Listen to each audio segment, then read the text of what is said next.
أشهد أن لا إله إلا الله। সূরা আল আরাফ মানবতার জন্য এক ঐশী সতর্কবার্তা। সূরা আল আরাফ কোরআনের সপ্তম সূরা।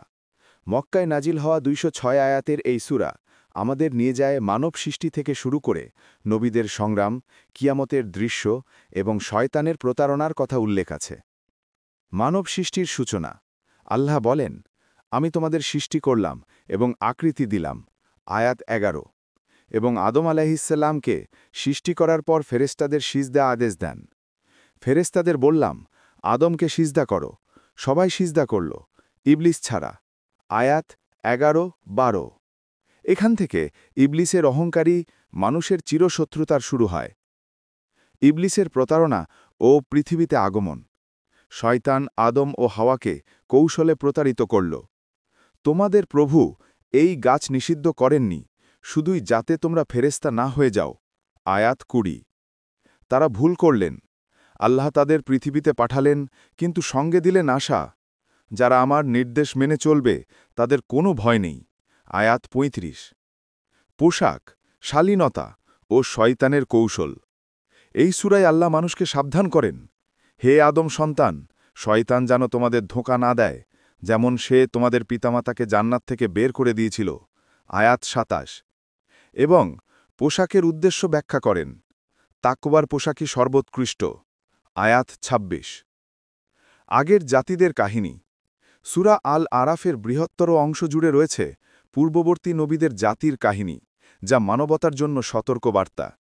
নূহ আলাইহিসসালাম। আয়াত ৫৯। আমি নূহকে পাঠালাম তার জাতির কাছে, কিন্তু অহংকার তাদের ধ্বংস ডেকে আনে। হুদ আলাইহিসসালাম। আয়াত ৬৫। আদ জাতি বলল, তুমি কি আমাদের ভয় দেখাতে এসেছ? অবশেষে তারা প্রবল ঝড়ে ধ্বংস হয়। সালিহ আলাইহিসসালাম। আয়াত ৭৩। সামুদ জাতি আল্লাহর স্ত্রীকে হত্যা করার পর শাস্তিতে পতিত হয়। লূত আলাইহিসসালাম। আয়াত ৮০-৮৪। নৈতিক অবক্ষয় তাদের ধ্বংসের কারণ হয়। সোয়াইব আলাইহিসসালাম। আয়াত ৮৫-৯৩। ব্যবসায় প্রতারণা ও অবিচার। আল্লাহ তাদেরও ধ্বংস করেন। মুসা আলাইহিসসালাম। আয়াত ১০৩-১৭১।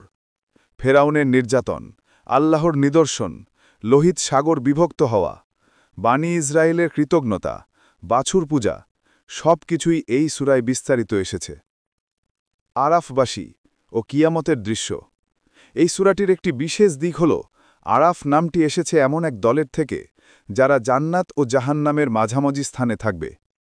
আল্লাহ বলেন, আরাফে থাকা লোকেরা জান্নাতীদের দিকে চেয়ে বলবে, শান্তি তোমাদের জন্য। আয়াত ৪৬। এবং জাহান্নামীদের বলবে, আজ তোমাদের উচ্চাশা, তোমাদের কিছুই কাজে লাগবে না। আয়াত ৪৮। মানবতার সামনে দাঁড়ানো এই দৃশ্য অত্যন্ত শক্তিশালী। ন্যায়পরায়ণতা ও আল্লাহর স্মরণ। আল্লাহ বলেন, যখন কোরআন তিলাওয়াত করা হয় তখন মনোযোগ দিয়ে শোনো এবং নীরব থাকো। আয়াত ২০৪।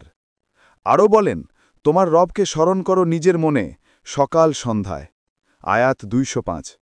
এই সূরাটির শেষটাই শান্তি, ধৈর্য এবং আল্লাহর স্মরণে অবিচল থাকার শিক্ষা।